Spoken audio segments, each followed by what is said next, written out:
Windows 2000 is exactly 25 years old. It's been out of support for 15 years, and the update site was disabled 5 years ago.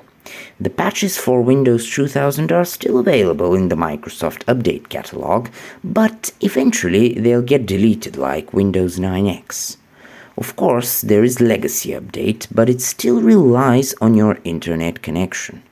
I wanted to create an archive that is entirely offline, and I did it, but I've skipped like 200 security updates, It's kind of tedious.